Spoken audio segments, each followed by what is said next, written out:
সম্মানিত উপস্থিতি, আমাকে তিনটি বিষয় দেওয়া হয়েছে। একটি হচ্ছে হজের প্রকারভেদ।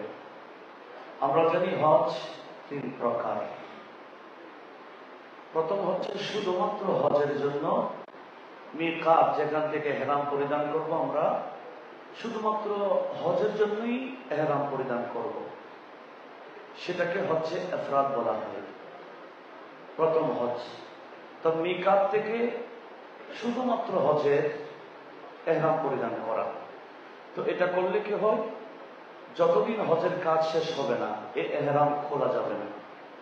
হজের কাজ শেষ করে কোরবানি করেই এই এহরামটা খুলতে হবে, এর আগে এহরামটা খোলা যাবে না।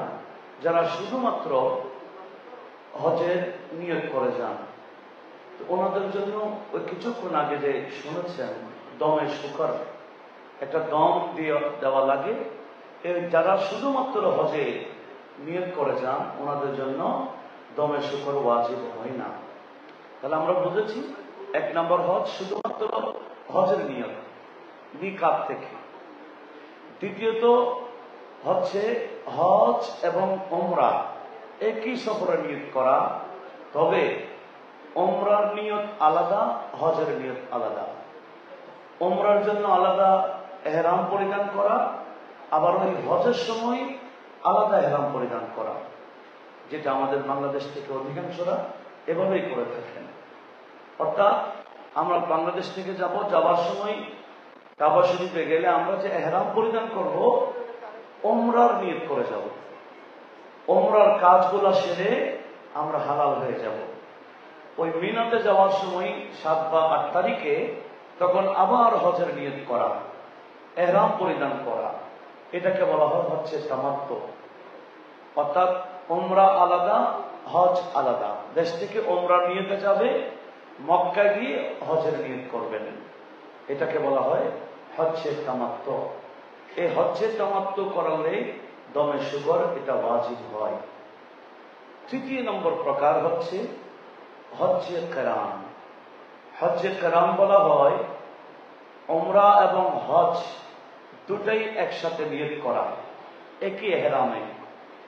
ও যে হজ্জে ইফরাদ, যেটা শুধুমাত্র হজের জন্য যেভাবে এহরাম পরিধান করতে হয় আর খোলা যায় না, যারা কেরান হজের নিয়ত করেন ওমরা এবং হজ একসাথে নিয়ত, তো ওনারা মক্কা শরীফে গেলে ওমরার কাজ সম্পূর্ণ করার পরে হালাল হতে পারবেন না।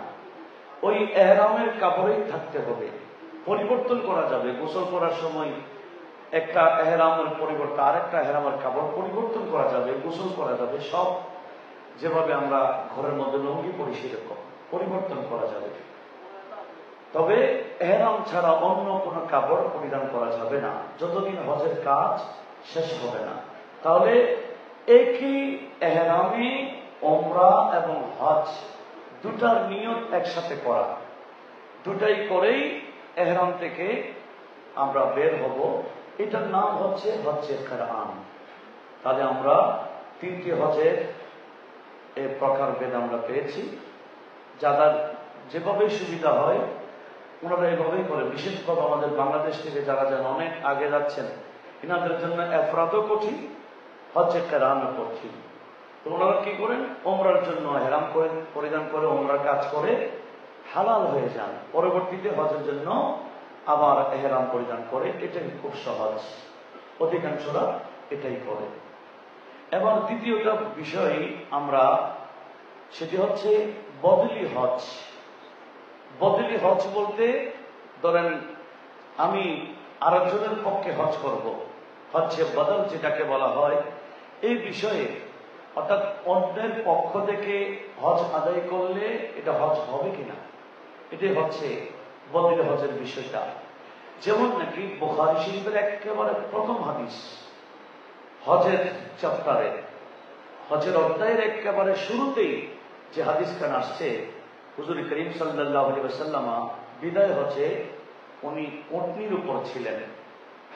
খাতআম গোত্র একটা ছিল, সেখানকার এক মহিলা এসে হুজুর পাক সাল্লাল্লাহু আলাইহি ওয়াসাল্লামের কাছে প্রশ্ন করেছেন, যে হাদিসটা নাম বুখারী শরীফে অনেকবার আসছে, 1513 নম্বর যেটা প্রথম হাদিস, এরপরে বাকিগুলা অনেক জায়গায় আসছে।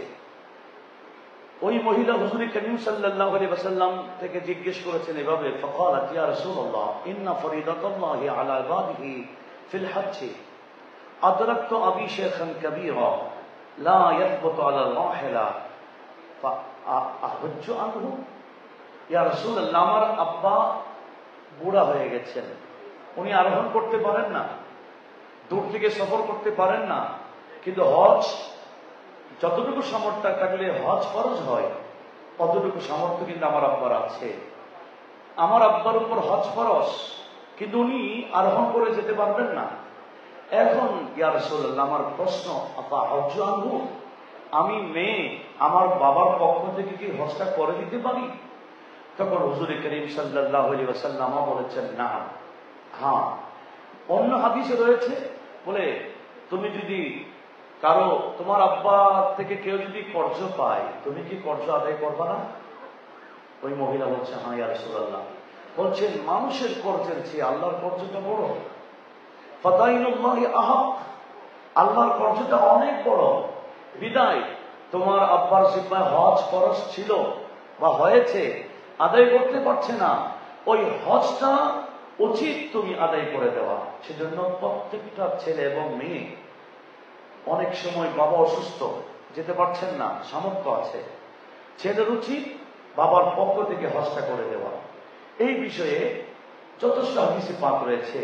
একটা হাদিস আমি আপনাদেরকে শোনাচ্ছি, যে হাদিসখানা সে হাসিকার অন্যতম কিতাব তিরমিজি শরীফের প্রথম খণ্ড 241 নং পৃষ্ঠায় রয়েছে। হযরত যায়েদ বিন আরকাম রাদিয়াল্লাহু তাআলা এই হাদিসটা বর্ণনা করছেন। قال رسول الله, একটু বলি না, সাল্লাল্লাহু আলাইহি ওয়াসাল্লাম, ইদা হাজ্জা রাজুল আন ওয়ালাদাই তুকবালু মিনহু ওয়া মিনহুমা, কোন ছেলে বা মেয়ে মা বাবার পক্ষ থেকে যদি হজ আদায় করেন, তাহলে ওই মা বাবার পক্ষ থেকেও হজটা আদায় হবে। সওয়াব যিনি হজ আদায় করেছেন, একই সওয়াব আদায়কারীর আমল নামায় আমার আল্লাহ লিপিবদ্ধ করবেন। পাশাপাশি বাবার পক্ষ থেকে করেছেন, বাবার আমল নামায়, মায়ের পক্ষ থেকে করেছেন, মায়ের আমল নামায় আল্লাহ পাক সুবহানাহু ওয়া তাআলা এভাবে লিপিবদ্ধ করে দেন।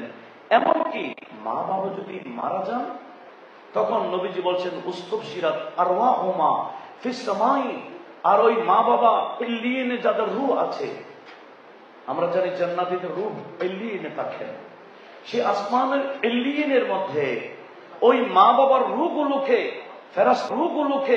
ফেরেশতার মাধ্যমে শুভ সংবাদ দেওয়া হয়, এই বান্দা, রূহ তোমার ছেলে তোমার পক্ষে হজটা করে দিয়েছেন, তোমার মেয়ে তোমার পক্ষ থেকে হজটা করে দিয়েছেন। এভাবে ওই রূহ খুব বেশি আনন্দিত হন। এমনকি কুতিবা ইনদাল্লাহি বাররা, যেই ছেলে বা মেয়ে মা বাবার পক্ষ থেকে, দাদা দাদির পক্ষ থেকে, নানা নানি বা মুরব্বীদের পক্ষ থেকে হজটা করে দেন, তখন তাদের আমল নামায় লিপিবদ্ধ করে দেয় এই ছেলে মেয়ে বার মানি উনি নেককার, উনি মা বাবার হক আদায় করেছেন। এভাবে আরেকটা হাদিস শোনাবো, যে হাদিসটা দারকুতনি, এটা অন্যতম হাদিসের কিতাব, দ্বিতীয় খণ্ড 272 নং পৃষ্ঠায় রয়েছে। কানসুল মালে আল্লামা ইবনে মুত্তাকি হিন্দি 16তম খণ্ড 468 নং পৃষ্ঠাতে রয়েছে। আল্লামা সুয়ুতি আল জামিয়া সগীরের মধ্যে দ্বিতীয় খণ্ড 523 নং পৃষ্ঠাতে নোট করেছেন। হযরত জাবির বিন আব্দুল্লাহ রাদিয়াল্লাহু তাআলা আনহুমা এই হাদিসটা বর্ণনা করেছেন। قال رسول الله صلى الله عليه وسلم من حج عن أبيه أو عن أمه فقد قضى عنه حجه وكان له فضل 10 حجج। নবীজি বলেন, যারা ছেলে হোক মেয়ে হোক বাবার পক্ষ থেকে বা মায়ের পক্ষ থেকে হজটা করে দিয়েছেন, ওই মা বাবার পক্ষ থেকে হজ আল্লাহ পাকের দরবারে তো কবুল হবে। এমনকি মা বাবার পক্ষে যদি ছেলে মেয়ে আন্তরিকভাবে হজটা করে দেয়, তখন কান লাহু ফাদলু 10 হাজ্জাজ, তার আমল নামায় 10 বার হজ করেছে এরকম ফজিলত, এরকম সওয়াব তার আমল নামায় লিপিবদ্ধ করা হয়। তাহলে দেখেন, এরকম অনেক মা বাবা মারা গেছেন, জায়গা জমি রেখে গেছেন, একসময় জায়গা জমিনে তেমন গুরুত্ব ছিল না। এখন তো আমরা দেখি জায়গা জমি অনেক দাম বেড়েছে। আমরা ওনাদের তরকা মিরাজ পেয়েছি, ওনারা হজ করতে পারেন নাই। এখন ছেলে মেয়েদের উচিত অন্তত এই জায়গাগুলো যেগুলো অনেক দাম বেড়ে গেছে, এগুলো কিছু বিক্রি করে হলো মা বাবার পক্ষে থেকে আমরা যাতে হজটা করে দিয়ে আল্লাহ পাকের কাছে ওনাদেরকে হাজ হিসেবে যাতে আমরা গণ্য করতে পারি। এটা অনেক বড় হক বলে আমি মনে করি। এটা অনেক বড় হক। আল্লাহ পাক সুবহানাহু ওয়া তাআলা আমাদের সবাইকে সেদিকে একটু লক্ষ্য করার তৌফিক দান করুন। কারণ আমরা জানি মা বাবা মারা যাওয়ার পরে ওনাদের অনেক হক বাকি থাকে। তার মধ্যে কর্জ করে গেলে কর্জগুলো পরিশোধ করা, কোন ওসিয়ত করে গেলে ওসিয়ত পূর্ণ করা। সেই জায়গায় দাইনুল্লাহ, আল্লাহর কর্জ, হজ বা নামাজ বা রোজা, নামাজ আদায় করতে পারে না ছেলে মেয়েদের উচিত ওই ওনার সম্পত্তি থেকে নামাজের কফারাগুলো আদায় করা, রোজার কফারাগুলো আদায় করা। ঠিক হজও এই ধরনের একটা ফরজ বিষয়, হজও যাতে আদায় করা হয়। আল্লাহ পাক সুবহানাহু ওয়া তাআলা আমাদের সবাইকে সেদিকে লক্ষ্য রাখার তৌফিক দান করুক। একটু বলি না আমিন। এখানে আরেকটা বিষয়, সেটি হচ্ছে নারী পুরুষের নামাজের, আবার মহিলাদের হজের বিষয়টা। কিছুক্ষণ আগে আমাদের ইকবাল কাদেরী সাহেব সুন্দর উপস্থাপনা করেছেন। সেখানে হজের নিষিদ্ধ কাজের মধ্যে মহিলাদের জন্য কি কি নিষিদ্ধ আপনারা অনেক কিছু শুনেছেন। যেগুলো শুনেছেন আমি এটা রিপ্লাই দিতে প্রয়োজন আছে বলে মনে করছি না। তো অতটুকু বলবো, মহিলাদের হজের বিধান, আমাদের মা বোনরা যে হজে যান ওনাদের এহরামের কথা আপনারা শুনেছেন। আমাদের এহরাম ওনাদের এহরামের মধ্যে পার্থক্য আছে। দ্বিতীয় নম্বর, ওনারা যে তলবিয়ে পড়বেন, আমরা যে তলবিয়ে পড়ব, তলবিয়ে পাঠ করার সাথে সাথে মুহরিম হয়ে যাব। এহরাম কাপড় পরলে মুহরিম হয় না, নিয়ত করে তলবিয়ে পড়ার সাথে সাথে মুহরিম হয়।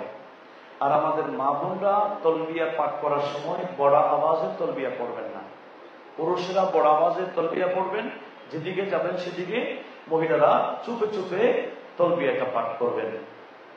এরপরে আমরা জানি প্রথম 4 চক করে পুরুষরা রমল করবেন, যেটাকে হেলে তুলে কিংবা 2 বাহু নেড়ে নেড়ে যে তাওয়াফ করতে হয়, যেটাকে রমল বলা হয়।